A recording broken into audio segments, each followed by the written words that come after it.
ኢትዮጵያ የማናት የብሔር ወይስ የዜጋ? አነጋጋሪው የብሔራዊ ምክክር መድረክ ይሄንን ታላቅ ጥያቄን ይዘው መጥተዋል። የኢትዮጵያን የዘመን አቆጣጠር ለመቀየርና የሂጅራ አቆጣጠር ለማካተት የሚያስችል አጀንዳ ለሀገራዊ ምክክሩ መቅረቡ ተገለጸ። ጎጃም ወደ ኦሮሚያ ክልል እንዲገባና እንዲሁም ደግሞ ወለጋ ወደ አማራ ክልል እንዲገባ ከአማራ ክልልና ከኦሮሚያ ክልል የመጡት ተወካዮች ተናገሩ ይገኛል። እንግዲህ ከ1966 በኋላ ኢትዮጵያን የመሯትን ሰዎች አስቧቸው እስቲ። ከመንግስቱ ኃይለማርያም ጀምሮ እስካሁኑ የኢትዮጵያ ጠቅላይ ሚኒስትር ከነሱ በፊት የነበሩትን መሪዎች እንዴት ነው የሚያስታውሳቸው? ሀገር ላይ ማዕት ሲያመጡ ብቻ ይኖሩ ህዝቡ በጥሩ ሊያስታውሳቸውን የሚፈልጋቸውን ነገሮች በሙሉ እንኳን በማጥፋትና በመደለዝ ጊዜያቸውን የሚያጠፉ ናቸው። አብይ አህመድ እኛ ወደ ስልጣን ሲወጣ ሙሴ እያልን የጸለይንለት ፐርሰናሊ እኔ ጸልይልኝ አሁን በጣም ነገሮች ወደፊት ጸልይልኝ ይለኝ ነበር፣ ጸልይለት ነበር። ብዙ ሲደክም አበረታው ነበር። ኢትዮጵያኖች ከኛ በእውቀት ይበልጣሉ። ውሸት በአምሳሉ የፈጠረውን ሰው መላእክት አይበልጡትም። ቅዱሳን መላእክትን ቁጭ አድርገው እንደሚያስተምሩ ነገረ መለኮት ኢትዮጵያ ትንሳኤ አሁን ሰው እንደሚያስበው ትልልቅ ፎቅ ትልልቅ ቴክኖሎጂ አይደለም። ትንሳኤያችን እግዚአብሔር የምናውቅበት ጊዜ ሲመጣ ነው። የሮም ቄሳሮች እነዚያ ጣዖት አምላኪ ነገስታቶች ሐዋርያው ቅዱስ ጴጥሮስን ዘቅዝቀው ሰቀሉት። እኒኞቹ የሮም ፋሽስቶች ፋሽስት ሞሶሎኒ ደግሞ ታላቁን ኢትዮጵያዊ ብፁዕ አቡነ ጴጥሮስን በ8 ጥይት ደብድበው ገደሏቸው። ሰላም ጤና ይስጥልኝ። እንዴት አላችሁ? እንዴት ቆያችሁ? እንደተለመደው በእነዚህና በሌሎች መረጃዎች መጣሁኝ። ተከታተሉኝ ዘንድ በአክብሮት ጋበዝኩኝ። ላይክ በማድረግ ጀምሩ። ሀገር እየመከረች ነው። ከምክሩ ውስጥ የሚመጡ ዜናዎች አሁን ላይ ሆነን ስንሰማቸው አንዳንዶቹ ጆሮን ጭው ያርጋሉ፣ በተለይ ለእንደኔ አይነቱ። ምክንያቱም ሰምተንም ምናልባት እንደዛ አይነት ነገር ሀሳብ ኑሮን የማያውቅ ነገሮች ይወጡ ናቸው። አንዳንዶቹም የታሪክ ቅየራ አይነት ስለመሰሉኝ አሁን ላይ ወደፊት አላውቅም ምን አይነት አንደርስታንዲንግ እንደሚኖረን። አሁን ላይ ግን እጅግ ከባድ የሚባሉም ናቸው አንዳንዶቹ። ለማንኛቸውም እስቲ አጠር ያሉ ናቸውና መረጃዎቹ እንስማቸውና ከዛን የምንለውን እንላለን። ኢትዮጵያ የማናት የብሔር ወይስ የዜጋ? አነጋጋሪው የብሔራዊ ምክክር መድረክ ይሄንን ታላቅ ጥያቄን ይዘው መጥተዋል። እኛና እነርሱ የሚለው ትርክት ይብቃ ተብለዋል። ከዚህ ባለፈ 5 የሀገር በቀል ቋንቋዎች የፌዴራል የሥራ ቋንቋ እንዲሆኑም ተጠይቋል። አማርኛ፣ ኦሮምኛ፣ ትግርኛ፣ አፋርኛና ሶማልኛ ዝርዝር ውስጥ መካታቸው ተነግረዋል። ከውጭ ደግሞ እንግሊዘኛን ጨምሮ አረብኛና ቻይንኛም ይጨመሩ የሚል ሐሳብ ቀርበዋል።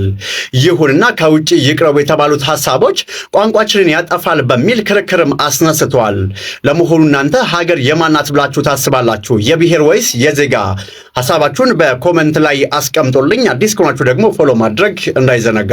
የኢትዮጵያን የዘመን አቆጣጠር ለመቀየርና የሂጅራ አቆጣጠር ለማካተት የሚያስችል አጀንዳ ለሀገራዊ ምክክሩ መቅረቡ ተገለጸ። በአዲስ አበባ እየተካሄደ ባለው ምክክር ዓመተ ምህረት የሚለው ቃል ይቀየርና አሁን ያለው አቆጣጠር ይቀጥል፣ የሂጅራ አቆጣጠር ይካተት ወይንም ከማንኛውም ሃይማኖት ነፃ የሆነ አቆጣጠር እንከተል የሚሉ ሐሳቦች መቅረባቸው ተገልጿል። መጠሪያቸው ሃይማኖታዊ ይዘት ያላቸው የአዲስ አበባ አካባቢዎችም ሁሉን ወደሚወክል ይቀየሩ፣ እንዲሁም የሚቆሙ ሐውልቶች ጠባጫሪና አንድን ወገን ብቻ የሚወክሉ መሆን የለባቸውም የሚሉ ምክረ ሐሳቦች መቅረባቸውም ተሰምቷል። የኢትዮጵያ ሀገራዊ ምክክር ኮሚሽን ዋና ኮሚሽነር መስፍን አራያ እነዚህ የመጨረሻ ውሳኔዎች ሳይሆኑ በንዑሳን ቡድኖች የቀረቡ አማራጮች ብቻ ናቸው፣ ውሳኔ ላይ ተደርሷል የሚባለው መረጃ ሐሰት ነው ሲሉ አብራርተዋል። ሐሳባችሁን በኮሜንት አጋሩኝ። ፎሎ ማድረግ ቤተሰብ ሆኖ ጎጃም ወደ ኦሮሚያ ክልል እንዲገባና እንዲሁም ደግሞ ወለጋ ወደ አማራ ክልል እንዲገባ ከአማራ ክልልና ከኦሮሚያ ክልል የመጡት ተወካዮች ተናገሩ ይገኛሉ። ይህን የተናገሩት ከሀገራዊ ብሔራዊ ምክክር ከተሰበሰቡት መካከል ሲሆን ይህም ጉዳይ ያነጋገር ይገኛል። ስለዚህ ጉዳይ ምን ትላላችሁ? ጎጃም ወደ ኦሮሚያ የሚገባ ይመስላችኋል ወይስ ደግሞ ወለጋ ወደ አማራ የሚገባ ይመስላችኋል? አስተያየታችሁን ኮሜንት መስጫው ላይ አስቀምጡኝ። እንዲሁም እዚህ መረጃ እንደርሳችሁ አካውንት ፎሎ ማድረጋችሁን አትርሱ። እስቲ ከነዚህኞቹ መረጃ እንጀምር። መጀመሪያ ሀገር የብሔር ወይስ የዜጋ? እኔ ዜጋና ብሔር ምናልባት አድቫንቴጁ ዲስአድቫንቴጁ አላውቅም፣ ግን እዚች ሀገር ውስጥ የሚኖሩ ብሔር ብሔረሰቦች አሉ። ከዛን ኢትዮጵያ ብለው ሀገሯን ኢትዮጵያ ብለው ይጠሯታል ብሔር ብሔረሰቦች። ዜጎች ደግሞ ከአረብ ይመጣሉ፣ ከዩናይትድ አረብ ኤምሬት መጥተው ለምሳሌ ደብረ ዘይት ላይ ሊሰፍሩ ይችላሉ ዜጎች ከሆኑ። ስለዚህ የኛም ሀገራችን ነው ብለው መጥተው መጨረሻ ላይ ሊጠቀልሏት ይችላሉ ማለት ነው። ግን ሀገር የእግዚአብሔር ናት። እንግዲህ ለሰው ልጆች የተሰጠች ናት መሬት የምትባለዋ ፕላኔት ራሱ እሱ ላይ ሳይሆን በጣም የሚያስፈራው ግን በአቆጣጠሯ ነው። አቆጣጠሯ ይቀየር። ለምሳሌ በኢየሱስ ክርስቶስ ልደት የተመሰረተ ነው ይህ የኢትዮጵያ አቆጣጠር። አመንክም ወደድክም ጠላህም እቺ ሀገር በጣም ከእግዚአብሔር ጋር ትልቅ ቁርኝነት አላት። ዝም ብሎ ተርታ አይደለችም። እንደነ ሰሜን ኮሪያ እንደ ሌሎቹ ሀገሮች በንጉሶቻቸው የምትጠራ ሀገር አይደለችም። ታሪክ አላት። እኔ በጣም ይገርምኛል። ባለፈው በሶሻል ሚዲያ ላይ ሁሉም መጤ ሃይማኖት ነው፣ መጀመሪያ ክርስትና ገባ፣ ከዛ እስልምና ገባ፣ እንደዚህ እየተባለ ሁሉም መጤ ሃይማኖት ነው። እቺ ሀገር እኮ እንዴ ከክርስትና በፊትም እኮ እግዚአብሔርን እኮ የምታመልክ ሀገር እኮ ናት። እንዴ በኦሪት ስትመራ የነበረች አልነበረችም? ምን ታሪኳ 3000 ታዲያ የሚሞላው ከየት ተነስቶ ነው? 3000 እኮ የሚባለው ምናልባት እኛ መረዳት ከቻል ነው፣ ለዛውም ሊሚት አድርገው ነው እንጂ ከእነ ሄኖክ ኢትዮጵያዊ ናቸው ይባላል አይደል? እና ሄኖክ መጽሐፉን እንቀበለዋለን አይደል? እንዴት ነው እሱ በ34 ዓመተ ምህረት የኢትዮጵያ ክርስትና ተቀበለች፣ ክርስትና ወደ ኢትዮጵያ መጣ የሚባለው ምንድን ነው? እሱ ይሄ ነገር እኔ አልገባኝ። ከዛ ነው የሚጀምረው ማለት ነው። ኢየሱስ ክርስቶስ ከተወለደ በኋላ 5500 ዘመን ስትቆጥር የነበረችው ሀገር ማነች እሷ? ከዛስ የፈረንጆቹን አቆጣጠር አሸንፋ ረታ ትክክለኛው አቆጣጠር ይሄ ነው ብላ ያሳመነች ሀገር እቺ ሀገር አይደለችም? በነገራችን ላይ ይህ ነገር እጅግ አስፈሪ ነው። በጣም ሙሉ በሙሉ ሀገሪቷን ታሪክ አልባ ለማድረግ አንተ ታሪክ ሲያጥርህ እዚህ ጋር ታሪክ አልባ ታረጋታለህ ማለት ነው። አረ ጎበዝ፣ ከፍ ያለ ልዕልና ያላት ነች ይህች ሀገር። በእኛ ውስን አእምሮ የምንረዳት አይደለችም። አባቶቻችን የመጠቀ አስተምሮ አላቸው። በጣም የመጠቀ እጅግ እኛ ከምናውቀው ከዚህ ተራተርታው ነገር የወጣ ወደፊትም ወደ ኋላም መጓዝ የሚችሉ አባቶች አሉ። ወደፊት ሄደው የሚሆነውን ማወቅ የሚችሉ አባቶች አሉ በዚች በተዋህዶ ሃይማኖት ውስጥ። ስለዚህ እኔ አንድ ነገር ሲጀመር ክርስትና በጃንደረባው በምናምንቴ ወደ ኢትዮጵያ ገባ ምናምን፣ ይሄ ምናልባት ልክ ነው።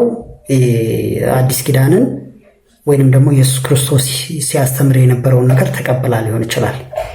አዲስ ኪዳን ግን በሕገ ልቦና በሕገ ኦሪት እንደገና ደግሞ በክርስትና የጸናች ከፈጣሪ ጋር እጅግ የጠበቀ ቁርኝነት ያላት ሀገር ክርስትና መጀመሪያ መጣ። ከዛ እንዲተራ ሁሉም ስደተኛ ሃይማኖት ነው።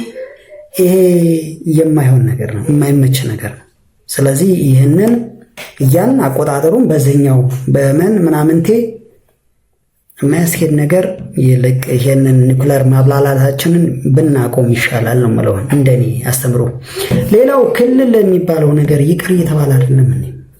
ከሌ ወደዛ ይከለል ወደዛ ይከለል የሚለው ነገር በጣም የማይመች ነገር ነው። ብቻ ግን እስቲ ይሄኛው ደግሞ ሌላኛው ወንድማችን የሚለውን እንስማ። እስቲ ከ1966 በኋላ ባለችው ሶሻሊስቷና ፌዴራሊስቱ ኢትዮጵያ በፍጹም ልትመለከቱት የማትችሉትን አንድ ክላስ ያለው ተግባር ላስመልክታችሁ። ይሄ ከላይ የምትመለከቱት ቪዲዮ በ1923 ጥቅምት ወር አፄ ኃይለሥላሴ የዳግማዊ ምኒልክን ሐውልት በይፋ ሲያስመርቁ ነው። ይሄን ሐውልት በመጀመሪያ ለማሰራት ያሰቡት የዳግማዊ ምኒልክ ልጅ ንግስት ዘውዲቱ ነበረች። ይሄን ሐውልት በጀርመናዊ ቀራጺ ከጀርመን ድረስ ተሰርቶ እንዲመጣ ለማድረግ አስባ ነበር። ኋላ ግን ሞት ቀድሟት በስተመጨረሻም አፄ ኃይለሥላሴ ናቸው ይሄን ሐውልት አስመርቀው ለህዝብ ይፋ ያደረጉት። እና ምን ለማለት ነው የፈለኩት እንግዲህ ከ1966 በኋላ ኢትዮጵያን የመሯትን ሰዎች አስቧቸው እስቲ። ከመንግስቱ ኃይለማርያም ጀምሮ እስካሁኑ የኢትዮጵያ ጠቅላይ ሚኒስትር ከነሱ በፊት የነበሩትን መሪዎች እንዴት ነው የሚያስታውሳቸው? ሀገር ላይ መዓት ሲያመጡ ብቻ የኖሩ ህዝቡ በጥሩ ሊያስታውሳቸውን የሚፈልጋቸውን ነገሮች በሙሉ እንኳን በማጥፋትና በመደለዝ ጊዜያቸውን የሚያጠፉ ናቸው። አፄ ኃይለሥላሴ ማን ተካ? መንግስቱ ኃይለማርያም። መንግስቱ ኃይለማርያም ጊዜውን የጨረሰው አንድም የአፄ ኃይለሥላሴ ሌጋሲ በመፋቅ ነው። በኋላ እሱም ተራ ደርሶ ተረኞች ስልጣኑን ተረከቡት። ከዛ በኋላስ የመንግስቱን ዘመን እንዴት ነው የሚያስታውሱት? መንግስቱ ያደረገው አንድ ነገር በኢህአዴግ ዘመን በጥሩ ነገር ይታወሳል። ሌላው ቢቀር ኢትዮጵያ ለመጨረሻ ጊዜ የባህር በር የነበራት ድንበሯ እስከ ቀይ ባህር ድረስ የነበረው በመንግስቱ ኃይለማርያም ጊዜ ነው። እሱን እንኳን ተውተሽ ይቅር የዚያድ ባሬን ወረራ የሀገሪቷን ገበሬዎች ቀስቅሶ መቀልበሱ አንድ ቀን እንኳን በዛ ዘመን እንደ ጥሩ ነገር ሲነሳለት አስተውለና ቃልን በፍጹም ሆኖ አያውቅም። ኢህአዴጎችም ጽዋው ሞልቶባቸው ለተረኛው ስልጣኑን አስረከቡ። የደረሳቸው ከዛ በተመሳሳይ ነው። መለስ ያደረገውን ነገር ሁላችንም እናውቃለን። ከመሪዎቹ በላይ እኛም በድሎናል።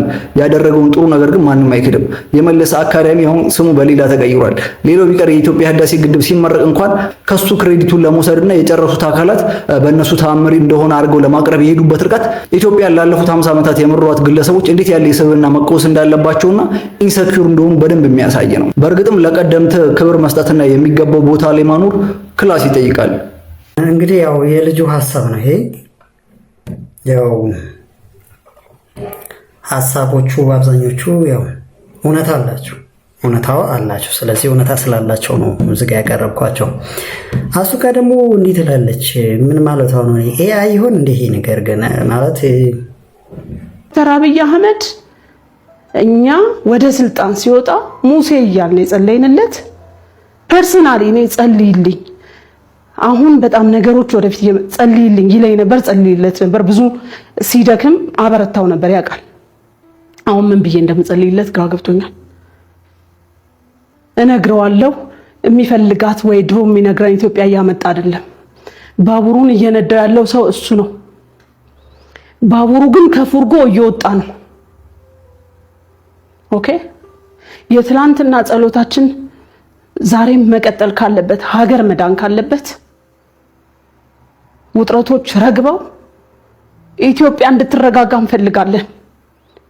በቀን በቃ ምንም ችግሩን ሊያዩ ያልቻሉ ትዕቢተኞች፣ ያስተሳሰብ ብስለት የሌላቸው ሰዎች እየወጡ የሚናገሩት ነገር ሀገር ያተራምሳል። ከሌ ያለልም ሰልችቶኛል። ስለዚህ አሁን የሀገር ሽማግሌ የተባለ ጠቅላላ ወጥቶ እግር ላይ ወድቆ ይሄንን አሁን በአማራ አመራሮች መካከልና እንደዚህ ጥበቃቸው ተነሳ በሚባሉ መሃልና በመንግስት መሃል ያለው ችግር ሶልቭድ ሆኖ ተታርቀው ማየት አለብን። እንግዲህ ያው ተናገረች። ግን እንግዲህ ባለፈው ከተናገረችው ለማካካስ ሲሆን እንግዲህ ያው ጸልይ አሁን ቢሆን ብትጸልይ ይሻላል። ያው ጸሎት አንድ ጊዜ ተጀምሮ የሆነ የሚተው ነገር እስካልሆነ ድረስ ጸልይ። ያስቶካ በእውነት እኔ ብትጸልይ ነው የሚሻለሽ ነው የምለው። ለማንኛቸውም እስቲ ወደ መንፈሳዊ ነገሮች ደግሞ እንግባ። እኔ አላልኩም ያለው እሱ ነው። ልሳኑ ስሙት መንፈስ ቅዱስ መስለን ልሳንን እናገራለን እያለ ከጥልቁ ዓለም ከጨለማው ዓለም የተቀዳ ልሳን አጋንንት በኃይል በፊታቸው እየተንቀጠቀጡ እየጮሁ የሚወጡ አገልጋዮች ፊት መናፍስቶች እየተነሱ አንተ እኮ ላይ ያለው እሳት እያለ ስንቱ መሰለ ገደል የከተተው ያለውን ነገር ግን በትክክል ሰምታችሁታል አይደለ? ከጥልቁ ዓለም የተቀዳ ልሳን ምን እንደሆነ ባላቅም ከጥልቅ ዓለም የሚቀዳ ከጨለማው ዓለም የሚቀዳ ልሳን ምን እንደሆነ ባላቅም ግን ቃል በቃል እንደዛ ነው ያለው ይሄ ሰውዬ።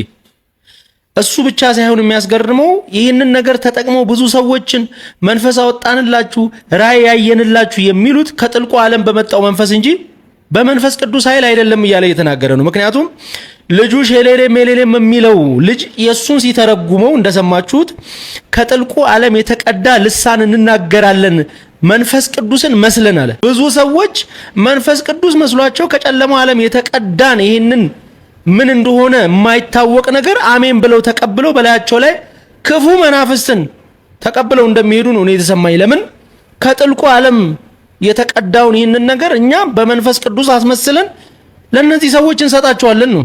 ታዲያ መንፈስን ሁሉ መርምሩ ብሎ የተናገረው መጽሐፍ እናንተም እንድትመረምሩ ነው የምነግራችሁ። ምክንያቱም በየቸርቾቹ በሺዎች የሚቆጠሩ ሰዎች ከቸርች አልፎ በገስታውስ የሚጸልይላቸው በልሳን ራእይ አየውላችሁ፣ ራእይ አየውልሽ፣ አየውልህ የሚባሉ ነገሮች በመንፈስ ቅዱስ ላይሆኑ ስለሚችሉ ከጥልቁ ዓለም በመጣ በጨለማው አሰራር ሊሆን እንደሚችል እየተናገረ ነው። አንዱ ሰይጣን አንዱን እያስለፈለፈው እንደሆነ እየተናገረ ነው። ይሰው ታዲያ በምንድነው ለይታችሁ እናንተ አሜን የምትሉት? ሳንታራ ባሻካካካ ምናምን ሲል አሜን አሜን አሜን የምትሉ ሰዎች ምኑን ሰምታችሁት ነው? ምክንያቱም መጽሐፍ ልሳን እንዲተረጎም ይናገራል። ሲተረጎም ደግሞ ሰምተን አናቅም እኛ እናንተ ጋር። ስለዚህ ምኑን አውቃችሁ ነው አሜን የምትሉት? ምክንያቱም ይሄ ሰው እየነገራችሁ ነው ከጨለማው ዓለም የመጣን መንፈስ ወደ እናንተ እንደሚያመጡ መንፈስ ቅዱስን መስለው እንደዚህ እንደሚያደርጉ እየተናገረ ነው። የጨለማው ዓለም ከጥልቁ የሚመጣው ልሳን ምን እንደሆነ ያልገባኝ የምታውቁ ሰዎች ካላችሁ ብትነግሩኝ ደስ ይለኛል። እና ያላችሁበትን የቆማችሁበትን ቦታ መርምሩ። ልሳን ተብሎ የሚነገረው ነገር ከጨለማው ከጥልቁ የመጣ ሊሆን ስለሚችል እንግዲህ ያው መንፈስ ሁሉ መመርመር አለበት። ያው ይታወቃል። ምንም ዝም ብሎ መንፈስ ቅዱስ ቀረበኝ ብሎ መዝለል ተገቢ አይደለም። ወይንም ደግሞ ቅዱስ ነኝ ብሎ መመጻደቅ ተገቢ አይደለም። ቅዱስ እንኳን ቢኮን ማለት ነው። ስለዚህ ያው በትህትና ሁሉም ነገር በማስተዋል በጥበብ ነው የሚሆነውና ለማንኛቸውም ልሳን ይተርጎም የሚል ርዕስ ያለው ነገር ግን ሲተረጎም ከጥልቁ ዓለም የመጣ ነው ራሱ ነው የተረጎመው ነው የሚለው ወንድማችንና ግን እኚህ አባት ምንድነው እሱ የሚሉት? ሰው አሞራ እየበላው ጅብ እየበላው ነው እና ሰላም ድረስ እኔ አሁን ያለው ቤተሰብ በትረ ማርያም ጣና ቆይቻለሁ። ወይ ተገብረች ዳንጋር ዘጄ በትረ ማርያም ልንገራችሁ፣ ደስታዎች ልንገራችሁ። 31 አባቶች አሉ። በመብረቅ የሚጫኑ በደመና የሚጫኑ አንበሳ የሚጋልቡ ከኢየሩሳሌም ደርሰው በሰከንድ የሚመጡ ቅዱስ ጊዮርጊስ ደግሞ መጥቶ ገዳም ባርኮት በሚያዝያ 3 ይሄዳል። በትረ ማርያም 31 አባቶች አሉ። ሲበርድህ በሙቀት ሰውነታችሁ ሙቀት ነው ይሞቃል። ብርሃንቻ ቢንበራን እንደ ፀሐይ ፊታችሁ ያበራል፣ መቁጠሪያችሁ ያበራል። ከሰኞ እስከ ዓርብ ላይ አይበሉ የነሱ ልጆች ናችሁ፣ ተዋህዶ ናችሁ። ባለ ተጠምቃችሁ አሕዛብ ግን አባት የለው፣ መናፍቅ አባት የለው። ስለዚህ ተዋህዶ ልጆች እኔ ጎንደር አቋቋም የተማርኩበት ነው፣ ጎጃም ቀን የተማርኩበት ነው። መጽሐፍ ጎንደር ተምሬያለሁ። ሊቀ ሊቃውንት መንክር መኮንን ሊቀ ሊቃውንት ዝራ ጓደኛዬ ነው። አሁን እንድሪያስ መምሬ ናቸው። እሳቸው መንነው ገዳም ገብተዋል። 5ኛ ገዳም አማንጋሪ ስሩ ሰው ጠፋ። ጎንደር ነበሩ፣ ጳጳስ ነበሩ። ጎንደር የሚያስቀምጣቸው አጣጥተውት የት መጡ? ደብረ ታቦር ደግሞ ተውት አዲስ አበባ ሄዱ። አዲስ አበባ አሕዛብ በዛባችሁ ተውት ገዳም ገባው። አገሪቱ በማሳዘን ትገኛለች። ሰማችሁ? ጅቡ ቀበሮ በዝቶብናል። ቀበሮ ጅቡ እየበላችሁ ነው። እንዳትበሉሽ። ቀበሮ እንዳይበላ ወደ ሲወዝ እንዳይገባ። ሃይማኖት አንዲት ማን ተዋህዶ በቃ አንድ ነው። እኔ ጨርሻለሁ። አሁን እኔ ከ29 ሰዓት ያሽ ነገ ከሐምሌ 29 ነሐሴ 21 በሱባኤ ነን ያለነው። የምንቆረጠሙ ሽምብራ ነው። ለምን እኛ በረሃብ እንደሰታለን። ዓለም ደግሞ በቀን 4 ጊዜ እየበላ እያዘነ ነው። ይዘግቡ እያምሩ እዚያ ያስተጋቡ ሰበስባሉ ያከማቸው ተቶት ሄዳሉ። ደርግ ተቶት ሄደ፣ ወያኔ ተቶት ሄደ። ዛሬም እያለቀ ነው። 100 ሚሊዮን 30 መኪና 30 ፎቅ ቀረ። እኛ ደግሞ በደስታ እንኖራለን። አይገርም? የቆርጥ ነው መታደል ፀሐራ ማየት ገነት መንግስተ ሰማያት ነው። ሲሆን ማየት ሲሆን እንገራ ሲሆን ውስጥ ያለን ልንገራችሁ። አሪዎስ ንስጦስ ይባላሉ። ትሉ እየወጋቸው እሳቱ እየበላቸው ውሃ እየገሸራቸው ጋር እየቀጠቀ ይያሉ ምን ሆኖ አላህ አልወረደም አልተወለደም አልተሰቀለም ብሎ ጻድቃነ ሰማዕታት ደግሞ እያበሩ ምን ሆኖ ከሰማያት መወረዱን ድንግል ማርያም ወለዱ መገፈው መሰቁን ዳግም መምጣቱን አስተምረው ተደብደው ተሰቃይተው የእነሱ ልጆች ነን እኛ። እሺ የቆሮ ተማሪ ታርከኛው እኔ ተላላኪ ነኝ። ዙር አስተምር ተባልኩ ነኝ። ሀገር ውጡ በቃ አማሪ። በጣም የሚገርም ነው በእውነት ቆመው ምንድነው ሊጓዝ ያለ መኪና ውስጥ ወይ ደግሞ እየተጓዘ ያለ መኪና ውስጥ ይመስላል እየተናገሩ ያሉት እኚህ አባት። ግን አንዱን ነገር ጠብ አይልም የሚናገሯት እና በኦርቶዶክስ ይታመናል። ለምሳሌ በመብረቅ የሚጫኑ በደመና የሚጫኑ አባቶች ነበሩ። ይሄ ለአሁን ትውልድ ተረት ነው። ተረት ይሄ ነው። እቺ ቤት እጅግ የመጠቀ በዓለም በሳይንስ ዘንድ የማይተረጎም እውቀት አላት፣ ተመርምሮ የማይደረስ እውቀት አላት የሚባለው ለዚህ ነው። የመንፈሳዊ እውቀት በጣም የመጠቀ የረቀቀ ነው።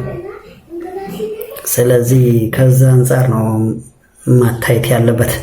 ለማንኛቸውም ይሄ ደግሞ ሌላኛው ቤት ላይ ቀርቦ ድንቅ አሁንም ድንቅ የሆነ እይታን ከዚች ቤት ያስጎበኘናል። ኤሊያኖች ከኛ በእውቀት ይበልጣሉ። ውሸት።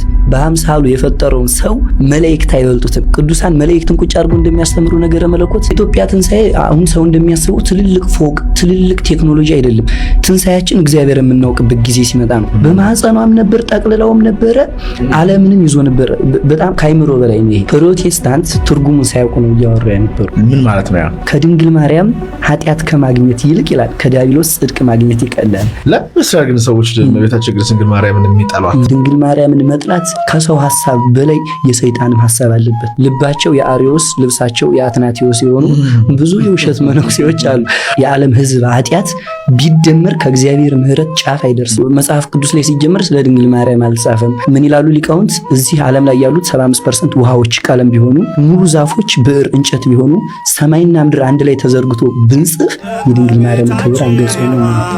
ጨረፍታ ነው ባይዞ። በነገራችን ላይ ያው ሌላ ሚዲያ ላይ ቀርቦ የተናገረው በጨረፍታ ነውና ያው የተወሰነ ከመጀመሪያ ከተናገሩት አባት ጋር ይመጋገባል በሚል ነው እዚህ ጋር ያቀረብኩት። ግን ወደ ሌላኛው ርዕስ ደግሞ እንሂድ። እንግዲህ ትላንትና ሐምሌ 22 ነው።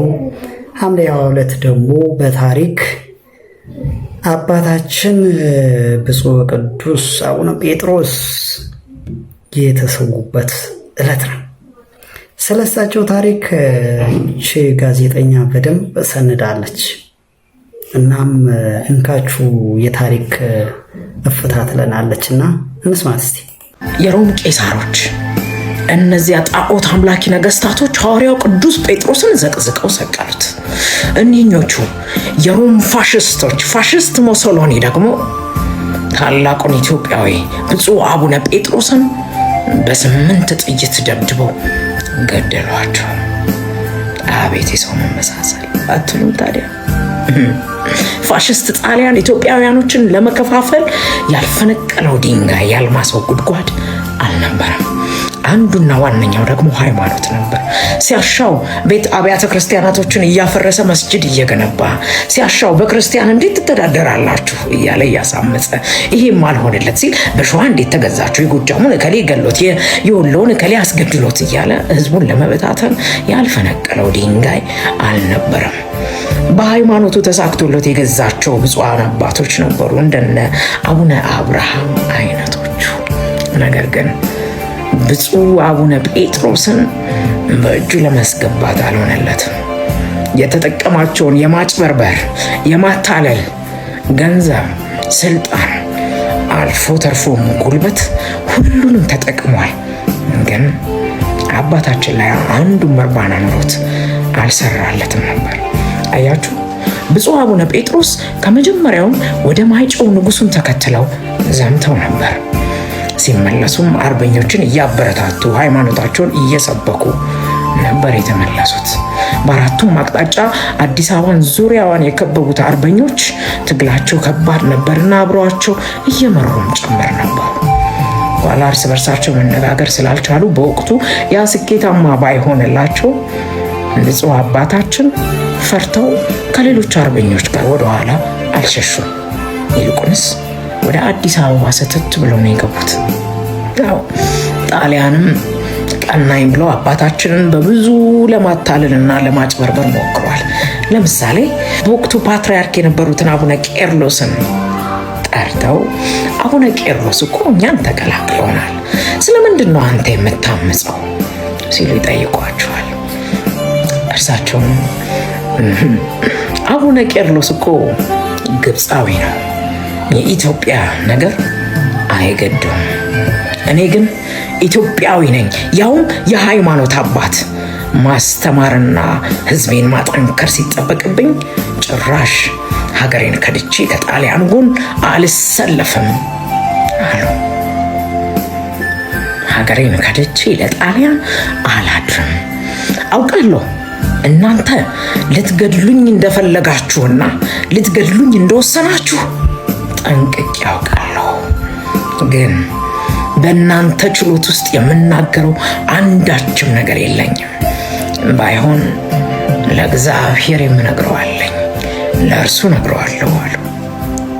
በ1928 ዓመተ ምህረት ሐምሌ 21 ሌሊቱን ሙሉ ሲገረፉና ሲጎሳቆሉ ያደሩት ብፁዕ አባታችን ሐምሌ 22 በፍርድ አደባባይ ለሞታቸው በተደገሰላቸው አደባባይና መድረክ ላይ ዋሉ።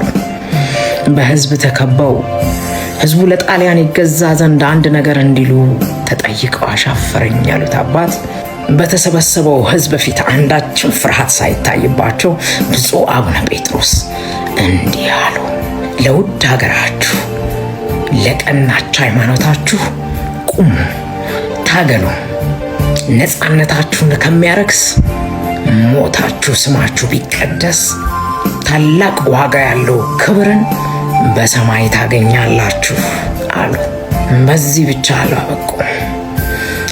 ለጠላት እንዳትገዛ አውግዣለሁ አሉ ህዝባቸው። አሁን ለጠላት እንዳትገዛ እንኳን ሰው የኢትዮጵያን ምድር ጠርተው የኢትዮጵያ ምድር ለጠላት ብትገዛ በጌታዬ በኢየሱስ ክርስቶስ ስም የተወገዝክ ሁን ሲሉ አወገዙ። እኔን እንዳሻችሁ አድርጉኝ፣ ተከታዮችን ግን እንዳትነኩ ብለው በጀርባቸው በተቀበሏቸው በቅድሚያ 3 ጥይቶችን በጭንቅላቶቻቸው ተቀብለው ከወደቁ በኋላ አስክሬናቸው ላይ ሌላ 5 ጥይት ረፍርፈው ገደሏቸው። አስክሬኑን ማንም እንዳይነካና እንዳያነሳ ፋሽስት ጣሊያን አዞ እዚያው አሳደራቸው። ኋላም በድብቅ ወስዶ ቀበራቸው። አንድ አባት አይተው ኖሮ እንግዲህ አስክሬናቸውም ቢሆን ከድል በኋላ ነው ከተቀበረበት ከተደበቀበት ወጥቶ በቤተ ክርስቲያን እንዲያርፍ የተደረገው። የኢትዮጵያ ኦርቶዶክስ ተዋሕዶ ቤተ ክርስቲያንም በምዕተ ዓመቱ በሚሊኒየሙ ማለት ነው ልዩ ገድል ከሰሩ አባቶች ውስጥ አንዱ ሆነው ፍቻ አካባቢ በስማቸው ቤተ ክርስቲያን ታንጾላቸው ይዘከራሉ፣ ይወደሳሉ። ጋሽ ጸጋዬ ገብረ መድኅን አንድ ጊዜ ከማዘጋጃ ቤት አምሽተው ሲወርዱ እዚያው ሐውልታቸው አጠገብ አቡነ ጴጥሮስ ሐውልት ላይ ማለት ነው አንዱ ሰካራም እሱ ጀብራሬ ነው የሚለው ሽንቱን እየሸና ሲሰድባቸው ያዳምጣል።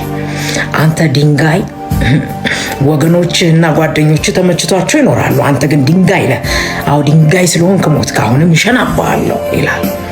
ኋላም ይህንን ጀብራሪ ቦክስ ገጥሞ ተደባድቦ ሰዎች እንደገላገሉትና በቁጭትና በሐዘን ተወጦ ሄዶ ያንኑ ማታ ድንጋዩ አንተ ነህ የሚል ግጥም መጽሐፍ እንደጀመረ ይነግረናል። ያችን ጴጥሮስ ያችን ሰዓት የተሰኘው ግጥም እሳት ወይ አበባ መጽሐፍ ላይ ያለውን የሰጠን በዚህ ተነስቶ እንደሆነ ይነገራል። ያልታደለ ትውልድ ጀግናን ይራገማል፣ ጀግናን ይሳደባል። ለነገሩ ለትናንሽ የብሔር ነፃ አውጪዎችና ለትናንሽ ሀገር አፍራሾች እየዘፈነ ታላላቆቹን ጀግኖች መርሳትና አለመዘከርም ልክ ከተሳዳቢዎች ያስቆጥራል። ለሀገር ሲሉ የወደቁ ታላላቅ ጀግኖችን አለመሳደብ ብቻ ሳይሆን አለመዘከርም ከመሳደብ ከማዋረድ ይቆጠራል። ወገኖቼ ዛሬ እንደ አቡነ ጴጥሮስ አይነት አባቶች አሉን ወይ?